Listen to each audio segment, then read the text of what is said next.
प्यारे भक्तों, आज कार्तिक महीने के प्रथम सोमवार दिन है और आज आप सभी श्रवण करेंगे कार्तिक मास महात्म कथा अध्याय 5 और इसके साथ ही आप सभी श्रवण करेंगे सोमवार महादेव भगवान जी की कथा। प्यारे भक्तजनों, आपसे हमारी निवेदन है, अगर आपको हमारी कथा कहानी अच्छी लग रही हो तो इस वीडियो को ज़्यादा से ज़्यादा शेयर करें और चैनल पर अगर पहली बार आए हैं तो हमारे चैनल को सब्सक्राइब कर लीजिएगा। तो आइए श्रवण करते हैं कार्तिक मास महात्म कथा अध्याय 5। नारद जी कहने लगे कि हे ब्राह्मण, कार्तिक मास का कोई अन्य सुंदर व्रत कहिए। तब ब्रह्मा जी कहने लगे कि हे पुत्र, विधिवत जो परम पवित्र और पाप नाशक नक्त व्रत है वह सौभाग्यवती स्त्रियों को अवश्य करना चाहिए। नारद जी ने प्रश्न किया कि हे ब्राह्मण, उस व्रत की क्या विधि है और कब करना चाहिए। तब ब्रह्मा जी ने कहा कि हे पुत्र, तुम्हारे स्नेह बस यह अति गुप्त कार्तिक मास का व्रत मैं कहता हूँ, तुम सावधान होकर सुनो।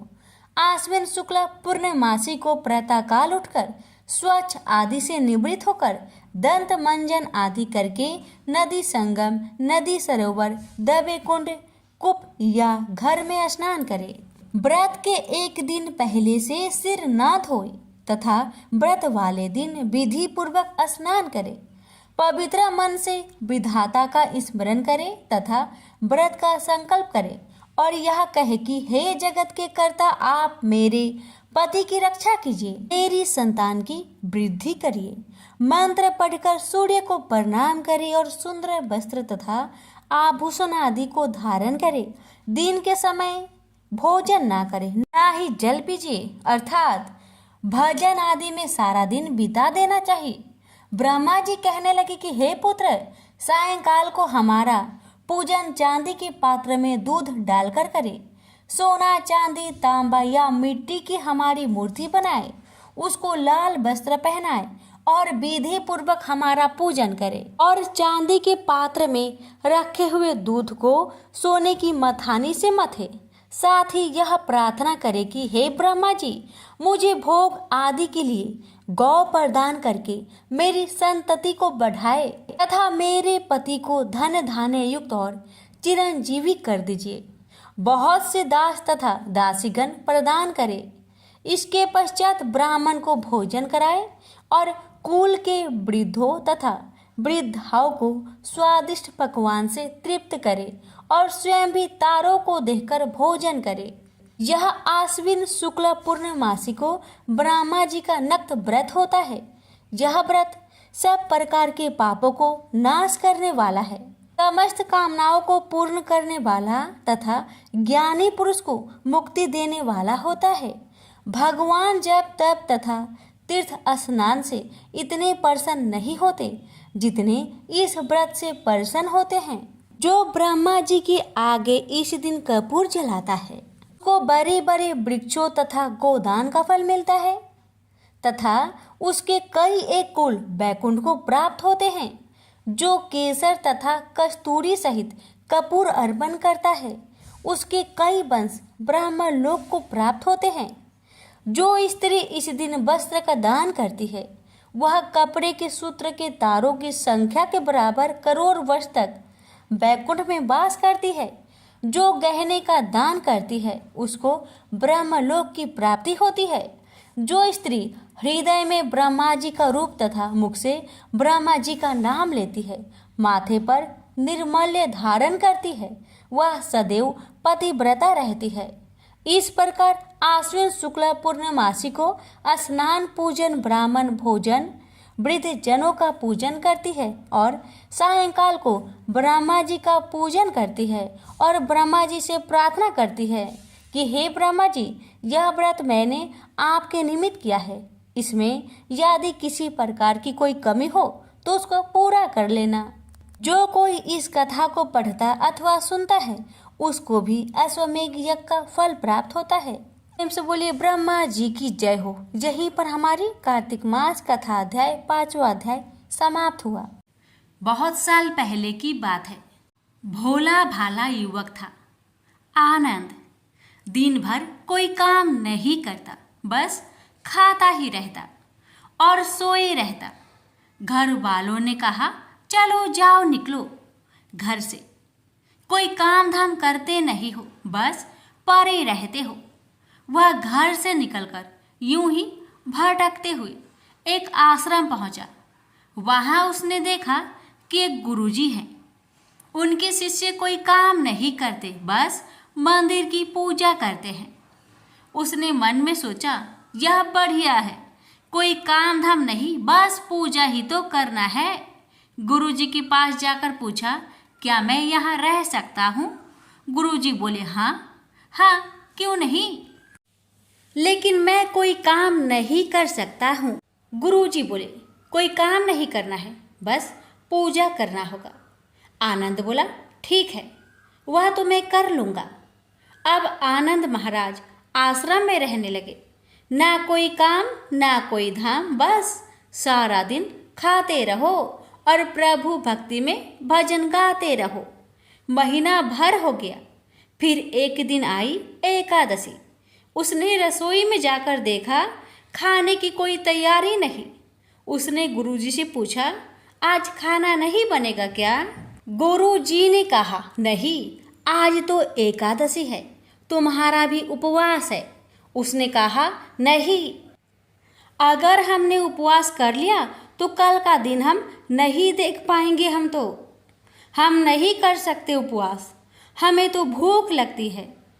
आपने पहले क्यों नहीं बताया? गुरुजी ने कहा, ठीक है, तुम ना करो उपवास, पर खाना भी तुम्हारे लिए कोई और नहीं बनाएगा, तुम खुद बना लो। बेचारा मरता क्या ना करता। गया रसोई में। गुरुजी फिर आए।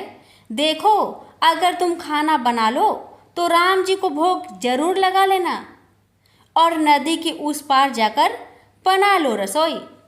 ठीक है। लकड़ी, आटा, तेल, घी, सब्जी लेकर आनंद महाराज चले गए। जैसा तैसा खाना भी बनाया। खाने लगा तो याद आया, गुरुजी ने कहा था कि राम जी को भोग लगाना है। लगा भजन गाने, आओ मेरे राम जी भोग लगाओ जी, प्रभु राम आइए, श्री राम आइए, मेरे भोजन का भोग लगाइए। कोई ना आया तो बेचैन हो गया कि यहाँ तो भूख लग रही है और राम जी आ ही नहीं रहे। भोला मानस जानता नहीं था कि प्रभु साक्षात तो आएंगे नहीं, पर गुरुजी की बात मानना जरूरी है। फिर उसने कहा, देखो प्रभु राम जी, मैं समझ गया कि आप क्यों नहीं आ रहे हैं। मैंने रूखा सूखा बनाया है और आपको तरमाल खाने की आदत है, इसलिए नहीं आ रहे हैं। ऐसी बात है तो सुनो प्रभु जी, आज वहाँ भी कुछ नहीं बना है, सबको एकादशी है, खाना हो तो यह भोग ही खा लो। श्री राम अपने भक्त की सरलता पर बड़े मुस्कुराए और माता सीता के साथ प्रकट हो गए। भक्त असमंजस में। गुरुजी ने तो कहा था कि राम जी आएंगे, पर यहाँ तो माता सीता भी आई है और मैंने तो भोजन बस 2 लोगों का बनाया है। चलो कोई बात नहीं, आज इन्हें ही खिला देते हैं। बोला, प्रभु मैं भूखा रह गया, लेकिन मुझे आप दोनों को देखकर बड़ा अच्छा लग रहा है। लेकिन अगली एकादशी पर ऐसा ना करना, पहले बता देना कि आप कितने जन आ रहे हो, और हाँ, थोड़ा जल्दी आ जाना। राम जी उसकी बात पर बड़े मुंदित हुए। प्रसाद ग्रहण कर चले गए। अगली एकादशी तक यह भोला मानस सब भूल गया। उसे लगा प्रभु ऐसे ही आते होंगे और प्रसाद ग्रहण करते होंगे। फिर एकादशी आई। गुरुजी से कहा, मैं चला अपना खाना बनाने, पर गुरुजी थोड़ा ज़्यादा अनाज लगेगा, वहाँ 2 लोग आते हैं। गुरुजी मुस्कुराए, भूख के मारे बावला है, ठीक है ले जा और अनाज ले जा। आपकी बार उसने 3 लोगों का खाना बनाया। फिर गुहार लगाई, प्रभु राम आइए, सीता राम आइए, मेरे भोजन का भोग लगाइए। प्रभु की महिमा भी निराली है। भक्त के साथ कौतुक करने में उनको बड़ा ही मजा आता है। इस बार वे अपने भाई लक्ष्मण, भरत, शत्रुघ्न और हनुमान जी को लेकर आ गए। भक्त को चक्कर आ गया। यह क्या हुआ? एक का भोजन बनाया तो दो आए, आज दो का खाना ज्यादा बनाया तो पूरा खानदान आ गया। लगता है आज भी भूखा ही रहना पड़ेगा। सबका भोजन लगाया और बैठे बैठे देखता रहा। अनजाने ही उसकी भी एकादशी हो गई। फिर अगली एकादशी आने से पहले गुरुजी से कहा, गुरुजी, ये आपके प्रभु राम जी अकेले क्यों नहीं आते? हर बार कितने सारे लोग ले आते हैं। इस बार अनाज ज्यादा देना। गुरुजी को लगा कहीं यह अनाज बेचता तो नहीं, देखना पड़ेगा जाकर। भंडार में कहा, इसे जितना अनाज चाहिए दे दो और छुप कर उसे देखने चल पड़े। इस बार आनंद ने सोचा, खाना पहले नहीं बनाऊंगा, पता नहीं कितने लोग आ जाए। पहले बुला लेता हूँ, फिर बनाता हूँ। फिर टेर लगाई, प्रभु राम आइए, श्री राम आइए, मेरे भोजन का भोग लगाइए। सारा राम दरबार मौजूद। इस बार तो हनुमान जी भी साथ आए, लेकिन ये क्या, प्रसाद तो तैयार ही नहीं है। भक्त ठहरा भोला भाला, बोला, प्रभु इस बार मैंने खाना नहीं बनाया। प्रभु ने पूछा, क्यों? बोला, मुझे मिलेगा तो है नहीं, फिर क्या फायदा बनाने का, आप ही बना लो और खुद ही खा लो। राम जी मुस्कुराए, सीता माता भी गदगद हो गई उसके मासूम जवाब से। लक्ष्मण जी बोले, क्या करे प्रभु? प्रभु बोले, भक्त की इच्छा है, पूरी तो करनी पड़ेगी, चलो लग जाओ काम से। लक्ष्मण जी ने लकड़ी उठाई, माता सीता आटा सानने लगी। भक्त एक तरफ बैठकर देखता रहा। माता सीता रसोई बना रही थी तो कई ऋषि मुनि, यक्ष, गंधर्व प्रसाद लेने आने लगे। इधर गुरुजी ने देखा खाना तो बना नहीं, भक्त एक कोने में बैठा है। पूछा, बेटा क्या बात है, खाना क्यों नहीं बनाया? बोला, अच्छा किया गुरुजी आप आ गए, देखिए कितने लोग आते हैं प्रभु के साथ। गुरुजी बोले, मुझे तो कुछ नहीं दिख रहा तुम्हारे और अनाज के सिवा। भक्त ने माथा पकड़ लिया, एक तो इतनी मेहनत करवाते हैं प्रभु, भूखा भी रखते हैं और ऊपर से गुरुजी को दिख भी नहीं रहे, यह और बड़ी मुसीबत है। प्रभु से कहा, आप गुरुजी को क्यों नहीं दिख रहे हैं? प्रभु बोले, मैं उन्हें नहीं दिख सकता। भक्त बोला, क्यों? वो तो बड़े पंडित है, ज्ञानी है, विद्वान है, उन्हें तो बहुत कुछ आता है, उनको क्यों नहीं दिखते आप? प्रभु बोले, माना कि उनको सब आता है, पर वे सरल नहीं है तुम्हारी तरह, इसलिए उनको नहीं दिख सकता। आनंद ने गुरुजी से कहा, गुरुजी प्रभु कह रहे हैं आप सरल नहीं है, इसलिए आपको नहीं दिखेंगे। गुरुजी रोने लगे, वाकई मैंने सब कुछ पाया पर सरलता नहीं पा सका तुम्हारी तरह, और प्रभु तो मन की सरलता से ही मिलते हैं। प्रभु प्रकट हो गए और गुरुजी को भी दर्शन दिए। इस तरह एक भक्त के कहने पर प्रभु ने रसोई भी बनाई। प्रेम से बोलिए सीताराम की जय, लक्ष्मी नारायण की जय। श्रीमद् भागवत गीता पाठ 5वां अध्याय महात्म्य सहित। अर्जुन बोले, हे श्री कृष्ण, आपने पहले कर्मों का त्याग करने को कहा, फिर कर्म की प्रशंसा करते हो। इन दोनों में से जो अधिक हितकर है वह एक बात निश्चय करके बतलाए। श्री कृष्ण जी बोले, हे अर्जुन, कर्मों को त्याग और कर्मों का कर्ता ये दोनों ही मोक्ष प्राप्त करा देने वाले हैं, परंतु इन दोनों में कर्म त्याग से कर्म योग हितकर है। जो किसी से द्वेष नहीं रखता और ना किसी से पदार्थ की इच्छा ही करता है वह नित्य सन्यासी है। सन्यास और योग को मूर्ख लोग ही अलग अलग समझते हैं। जो इन दोनों में से एक में भी अच्छी तरह स्थित हो जाता है उसको दोनों का फल प्राप्त होता है। ज्ञान योगियों को जो स्थान मिलता है वह स्थान कर्म योगियों को भी प्राप्त होता है। हे महाबाहो, कर्म योग के बिना संन्यास को प्राप्त होना दुष्कर है। कर्म करने वाले मुनिजनों को ब्रह्म प्राप्त होने में विलंब नहीं लगता। कर्म योग युक्त शुद्ध अंतकरण वाला मन तथा इंद्रियों को जीतने वाला संपूर्ण प्राणियों में अपनी आत्माओं को देखने वाला कर्म करता हुआ भी कर्म फल में लिप्त नहीं होता। योग युक्त तत्ववेता पुरुष देखते हैं, सुनते हैं, स्पर्श करते हैं, सूंघते हैं, खाते हैं, चलते हैं, श्वास लेते हैं, तो भी यह नहीं मानते हैं कि मैं कुछ भी नहीं करता। वे बोलते हैं, ग्रहण करते हैं, मूदते हैं, परंतु यही मानते हैं कि मैं कुछ भी नहीं करता।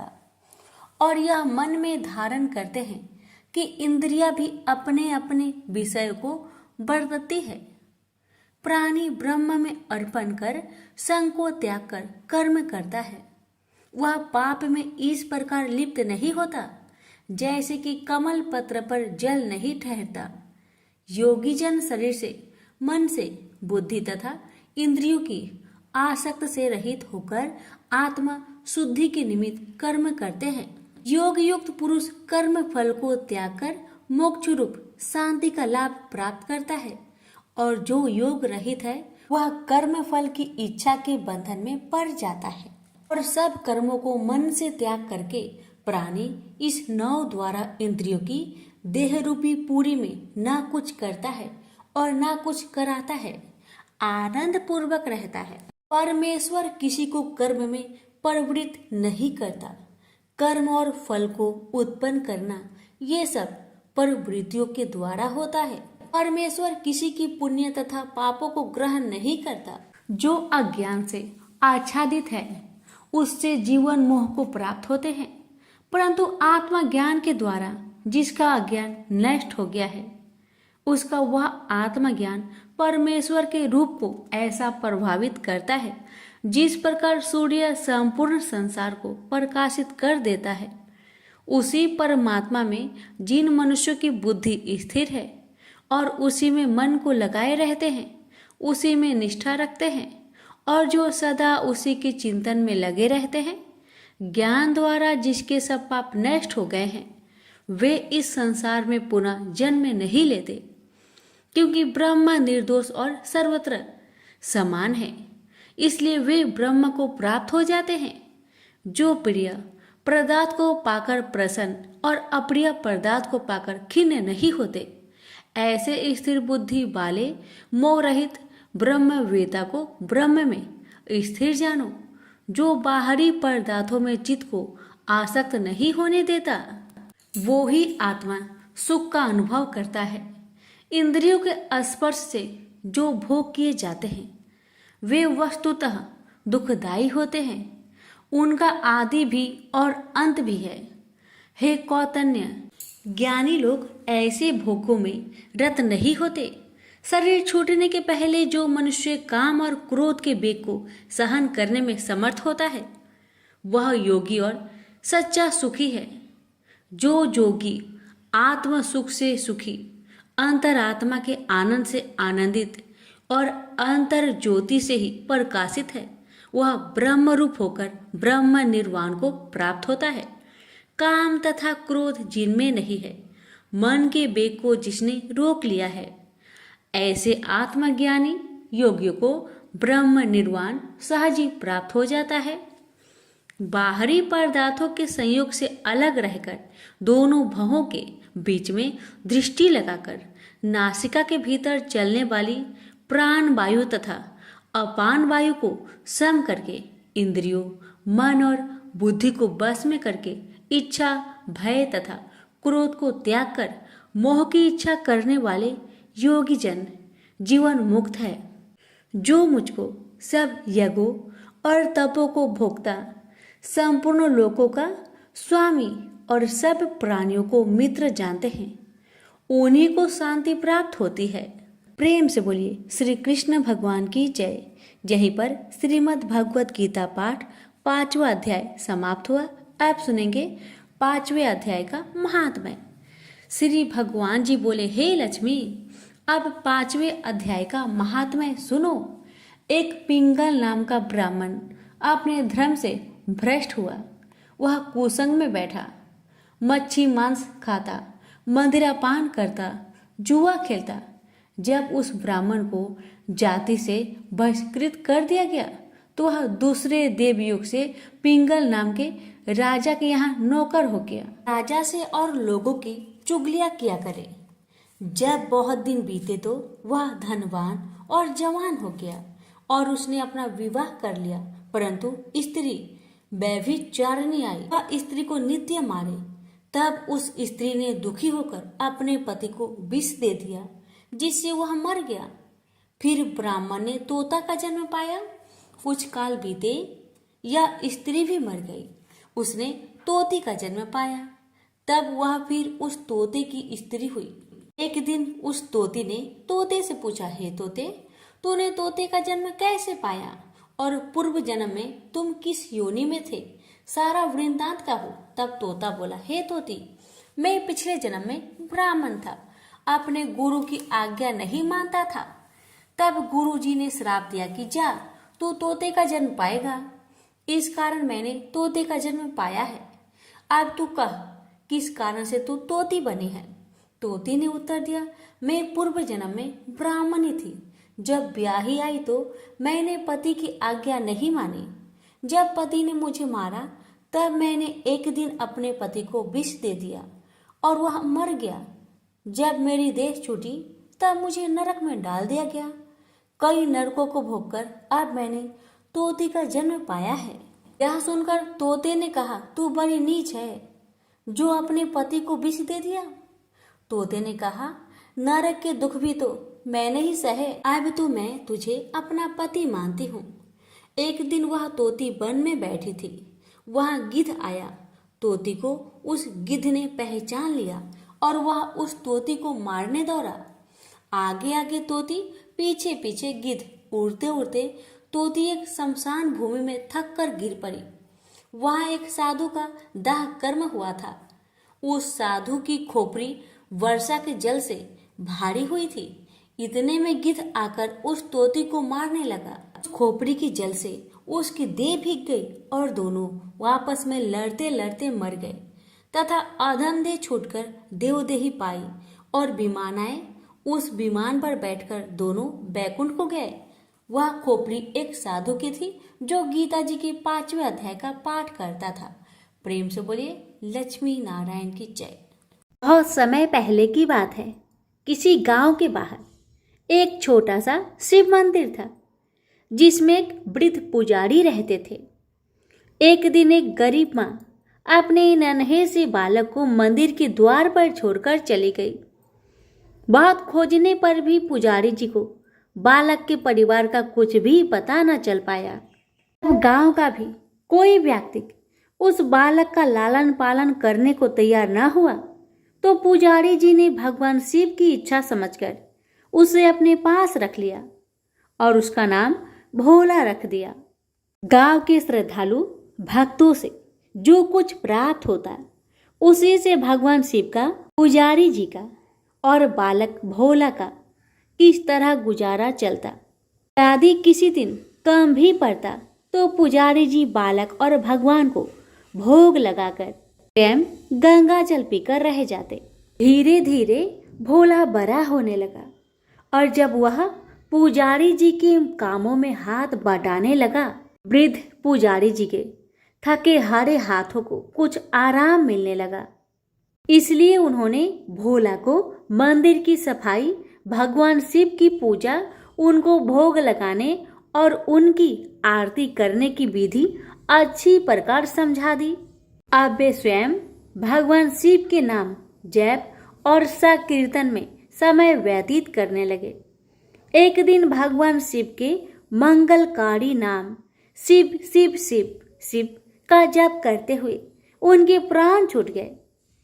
अब बालक भोला का इस संसार में भगवान शिव के सिवा और कोई सहारा न रहा। उसने पुजारी जी की ये 3 बातें कभी नहीं भूली। भगवान भोलेनाथ, शिव शंकर को ताजी गर्म रसोई का ही भोग लगाना, भगवान को भोग लगाए बिना स्वयं कुछ भी नहीं खाना। भगवान शिव पर विश्वास रखकर कभी भी किसी भी वस्तु का संग्रहण ना करना, बासी भोजन का भी नहीं। यदि कोई भक्त पहले से बना भोजन या मिठाई मंदिर में दे जाता तो बालक भोला उसे गरीबों में बांट देता। वह ताजी रसोई बनाकर ही भगवान को भोग लगाता, उसके बाद ही स्वयं प्रसाद ग्रहण करता और यदि बचता तो उसे बांट देता। यदि रसोई बनाने को सामग्री ना होती तो भोले बाबा और भोला भगत दोनों गंगा जल पीकर ही रह जाते। एक बार बरसात का मौसम आया और 3-4 दिन तक मूसलाधार वर्षा होने से मंदिर में एक भी भक्तजन नहीं झांका। भोला अपने भोले बाबा को गंगा जल का ही भोग लगाता और उसे ही पीकर रह जाता। भोले बाबा बालक की भक्ति और सहन शक्ति की परीक्षा लेते रहे, किंतु आखिर में अपने भक्त बालक को भूख से तड़पते देख उनसे रहा न गया। वे सेठ के नौकर का रूप धरकर हाथ में भोजन सामग्री की पोटली लेकर वर्षा में भीगते हुए मंदिर के द्वार पर जा पहुंचे। उन्होंने आवाज लगाकर भोला को बुलाया और उसके हाथ में पोटली देते हुए बोले, सेठ जी ने यह सीधा कच्चा राशन भेजा है, इससे रसोई बनाओ, भोग लगाओ और स्वयं भी प्रसाद पाओ। मैं कल फिर आऊंगा। भोला भगत ने आशीर्वाद देकर उसे विदा किया और सूखी गीली लकड़ियों के धुएं में गर्म रसोई बनाकर भोले बाबा को भोग लगाया। पूरे बरसात के मौसम में भोले बाबा नौकर के भेष में भोला भगत को सीधा देने आते रहे और स्वयं भी गर्मा गर्म रसोई का भोग पाते रहे। एक दिन भोला भगत ने सोचा कि सेठ जी को सीधा भेजते हुए 4 महीने हो चले हैं, किंतु वे स्वयं कभी मंदिर में भोले बाबा का प्रसाद ग्रहण करने नहीं आए। अगले दिन जब भोले बाबा नौकर का भेष में सीधे की पोटली देने आए, भोला भगत उनसे बोला, आई तुम्हारे इतने धर्मात्मा सेठ जी कभी स्वयं मंदिर में प्रसाद लेने नहीं आए, इस कारण मेरा हृदय अत्यंत दुखी हो रहा है। अपने सेठ जी से कहना कि कल वे भी मंदिर में प्रसाद ग्रहण करने अवश्य पधारे। सुनकर नौकर बने भोले बाबा चौंक कर घबरा उठे और बोले, पुजारी जी, सेठ जी मेरे द्वारा आपको सीधा भेजते ही हैं। आप इससे भगवान को भोग लगा लेते हैं और स्वयं भी प्रसाद पाते हैं। फिर सेठ जी को बीच में बुलाने की क्या जरूरत है? जैसा चल रहा है वैसा ही चलने दीजिए। भोला बोला, ऐसे कैसे चलने दूं? आपके धर्मात्मा सेठ जी इतने दिनों से सीधा जो भेज रहे हैं, क्या मैं उन्हें भगवान का प्रसाद देने का अपना कर्तव्य भी पूरा ना करूं? मैं किसी का उद्धार खाने वाला नहीं हूं। अपने सेठ जी से कह देना कि यदि कल भोले बाबा का प्रसाद ग्रहण करने ना पधारे तो मैं उनका सीधा लेना बंद कर दूंगा। नौकर बने भोले बाबा तो अपने भोले भगत की अकड़ देखकर कांप उठे और यह सोचकर मन ही मन हंसे कि वाह, आज तो लेने वाला ही देने वाले पर धौंस दिखा रहा है। लेकिन सरल हृदय भक्त के मनोभाव पर रीझ कर वे बोले, ठीक है पुजारी जी, कल सेठ जी मंदिर में प्रसाद ग्रहण करने जरूर पधारेंगे। दूसरे दिन बड़े सवेरे ही भोले बाबा नौकर का भेष में दूध और बहुत सारी भोजन सामग्री लेकर मंदिर में पहुंच गए। भोला चौंकते हुए बोला, भाई आज इतना सारा सीधा किस लिए ले आए? नौकर बने भोले बाबा बोले, पुजारी जी भूल गए क्या? आज आपने सेठ जी को प्रसाद के लिए बुलवाया है, इसलिए आप छप कर रसोई बनाए और भोले बाबा को भोग लगाइए। हाँ, ये तो बता दीजिए कि सेठ जी किस समय पधारे। भोला ने प्रसन्न होकर उन्हें सेठ जी के आने का समय बता दिया। अब भोला भगत की इच्छा पूर्ण करने के लिए भोले बाबा कैलाश पर सेठ का रूप धारण करने लगे। इधर अपने स्वामी को एक प्यारे भक्त के यहाँ जिमने जाने का समाचार सुनकर ममतामयी अन्नपूर्णा माँ पार्वती भी भला कैसे पीछे रहती। वे भी पति की आज्ञा लेकर सेठानी का रूप धारण करने में जुट गई। भोले बाबा ने अपने गले से मुंडों की माला उतार दी, शरीर पर लगी भस्म, कमर पर पहना हुआ बाघंबर और बाहों और कानों में पहने सर्पों के हार भी उतार कर रख दिए। उन्होंने एक मखमल का सुंदर कुर्ता धारण कर लिया, अपनी जटाएं सीधी कर गंगा और चंद्रमा को उनमें छिपा लिया और ऊपर से एक सुंदर रंग बिरंगी पगड़ी पहन ली। देव नंगे पैर विचरण करने वाले शिव जी ने आज अपने दोनों पैरों में रेशमी जूतियां धारण कर ली। हाथ का त्रिशूल और डमरू भोले बाबा ने नंदी के हाथ में थमा दिया और अपने हाथ में एक सुंदर छड़ी लेकर पार्वती जी के तैयार होने की प्रतीक्षा करते हुए कैलाश पर चहलकदमी करने लगे। इधर पार्वती जी घंटों से मेकअप करने में जुटी हुई थी। उन्होंने आज अपने पति देव के नगर में बनी सुंदर बनारसी साड़ी निकालकर पहनी, जिसका रंग सेठ से बने शिव जी के कुर्ते से मैच कर रहा था। उन्होंने सोने चांदी हीरे के जगमगाते हुए आभूषण धारण कर लिए, पैरों में सुंदर सैंडल पहन ली, बगल में सुंदर सा पर्स दबा लिया और भोले बाबा के बार बार आवाज लगाने के बाद श्रृंगार कक्ष से बाहर निकल कर आई।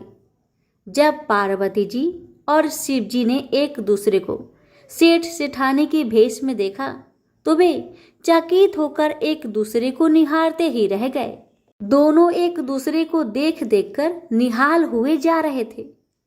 इससे पहले उन्होंने कभी एक दूसरे का ऐसा सुंदर रूप देखा ही नहीं था।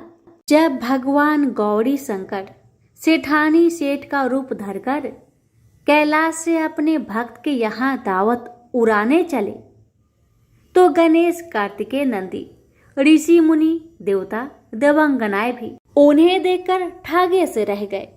सेठ बने शिव जी अपने हाथ में ली हुई छड़ी को आधा से घुमाते हुए पृथ्वी पर टेकते हुए चल रहे थे और उनके पीछे पीछे बगल में पर्स दबाए अपनी सैंडल से टक टक और पायलों से छन छन की मधुर ध्वनि करती हुई माँ पार्वती सेठानी बनी हुई चल रही थी। इधर भोला भगत आज सुबह से ही सेठ जी के स्वागत में भांति भांति के पकवान बनाने में जुटा हुआ था। अपने भोले बाबा का भोग तो वह चलते फिरते बना लेता था, किंतु आज उसे कई महीने से भगवान को भोग लगाने के लिए सीधा भेजने वाले सेठ जी को भगवत प्रसाद देना था। अतः आज उसने अपनी सारी पाक कला झोंक डाली थी। उसने सेठ जी द्वारा भेजे हुए चावल धोकर खीर बनाई, उसे धीमी आंच पर पकाकर गाढ़ा किया और उसमें सेठ जी के द्वारा भेजे हुए पिस्ते, बादाम, केसर, चिलगोजे, किशमिश डाले। मिर्च और अदरक को कूटकर उसे बजरा, बेसन और गेहूं के आटे में भरकर मोटे मोटे मिश्र टिक्कर बनाए। रसोई बनाकर भोला भगत पुनः स्नान करने चला गया ताकि स्वच्छ वस्त्र पहनकर भोले बाबा को भोग लगा सके और सेठ जी को उनका प्रसाद पवा सके। जब भोला भगत स्नान करके लौटा तो देखा सेठ जी प्रसाद ग्रहण करने के लिए स्वयं तो आए ही हैं, संग में अपनी सेठानी जी को भी ले आए हैं। भोला ने झट दोनों से राम राम की, उन्हें आसन देकर बैठाया और बोला, मैं अभी भगवान को भोग लगाकर आता हूँ, फिर आपको प्रसाद परोसूंगा। भावना के भूखे भोले बाबा से भूख सहन नहीं हो पा रही थी, इसलिए वे बोले, पुजारी जी भगवान को जल्दी से भोग लगाइए, मुझसे भूख सहन नहीं होती। भोला भगत बोला, सेठ जी भूख तो मुझे भी बड़ी जोर से लग रही है, किंतु मैं अपनी भूख के कारण भगवान को भोग लगाना नहीं भूलता।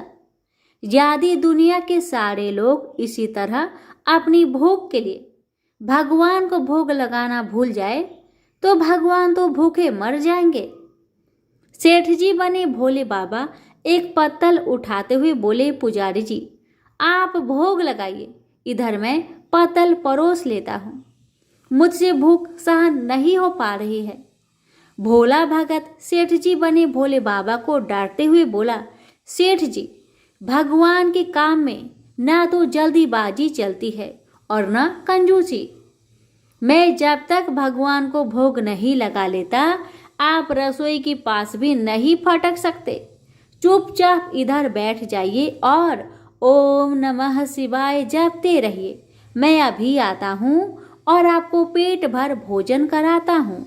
सेठ बने शिवजी डांट खाकर चुपचाप अपने आसन पर जा बैठे। सेठानी पार्वती उनकी यह दशा देख बड़ी मुश्किल से अपनी हंसी रोक पाई। लेकिन जैसे ही भोला भगत पत्तल में सामग्री लेकर भगवान को भोग लगाने मंदिर में गया, शिवजी पार्वती जी को मौन रहने का संकेत करते हुए चुपके चुपके पैर रखते हुए रसोई में पहुंच गए और उन्होंने एक एक व्यंजन उठाकर चखना शुरू कर दिया। भोले बाबा को प्रसाद को चखते ही भौंकचक्के रह गए। खीर में चीनी की जगह नमक भरा हुआ था और सब्जियों में चीनी भरी हुई थी। जैसे ही भोले बाबा ने रोटी का एक ग्रास तोड़कर मुंह में दिया तो सी सी करने लगे, क्योंकि रोटी में मिर्च ही मिर्च भरी थी। वो सी सी करते हुए उल्टे पैर भाग आए और अपने आसन पर जा बैठे। माँ पार्वती अपने स्वामी की यह हालत देखकर खिलखिलाकर हंस पड़ी। इससे पहले कि भोले बाबा पार्वती जी के सामने कुछ सफाई दे पाते, भोला भगत ओम नमः शिवाय मंत्र का जप करते हुए आ पहुंचा। उसने भोग को रसोई में मिलाकर उसे पवित्र बना डाला और फिर सेठानी के सामने पत्तल परोसकर हाथ जोड़कर बोला, सेठ जी अब आप जी भरकर प्रसाद पाइए। भोले बाबा तो अभी अभी भक्त की भक्ति से जोरदार उसके हाथ की बनी हुई रसोई चख चुके थे, अतः उसे जिमने की बात सुनकर उनके पसीने छूटने लगे। कभी वे भोला का तो कभी पार्वती का मुख देखने लगते। भोला को सेठ जी की ढील बर्दाश्त नहीं हुई और बोला, सेठ जी अब क्या हो गया आपको? अभी अभी तो इतनी उतावली मचा रहे थे, अब क्यों नहीं जिमते? आप जिमोगे तभी तो माता जी भी प्रसाद ग्रहण करेगी और फिर मैं भी प्रसाद पाऊंगा। भोला की ललकार सुनकर भोले बाबा ने चुपचाप खीर का कुल्हड़ उठाया और सारी नमकीन खीर गटागट पी गए। कुल्हड़ खाली होने की देर थी कि भोला ने उसे झट से भर दिया। अपने प्रिय भक्त के हाथों से परोसे हुए भोग में भगवान को आज दुगना स्वाद आने लगा। भोला परोसता गया और भोले बाबा पीते गए। जगत माता पार्वती भक्त और भगवान दोनों के प्रेम को देख देखकर मंत्र मुग्ध हो रही थी। जब सारी रसोई समाप्त हो गई तो भगवान ने एक जोर से डकार ली। भोला को होश आया और बोला, वाह सेठ जी वाह, मैं ही बावला था जो इतनी थोड़ी सी रसोई बनाई। मुझे पता होता कि आपको प्रसाद ग्रहण करने का इतना शौक है तो और भी ज्यादा रसोई बनाता। भोले बाबा अपने पेट पर हाथ फेरते हुए सेठानी बनी पार्वती की ओर मुस्कुराकर देखते हुए बोले, पुजारी जी मैं इतना रोज कहाँ खाता हूँ, किंतु आज प्रसाद इतना स्वादिष्ट बना था कि अपने पर बस नहीं कर रहा और खाता ही चला गया। किंतु तभी भोला भक्त रुआसा होकर बोला, सेठ जी वह तो आपने ठीक किया, लेकिन माता जी तो भूखी ही रह गई। ममतामयी पार्वती माँ से भोला का रुआसा मुख देखा नहीं गया। उन्होंने बची हुई खीर की 4 बूंदें अपने कंठ में टपका ली। भोले बाबा द्वारा भोग लगाने से प्रसाद में अद्भुत अलौकिक स्वाद भर गया था।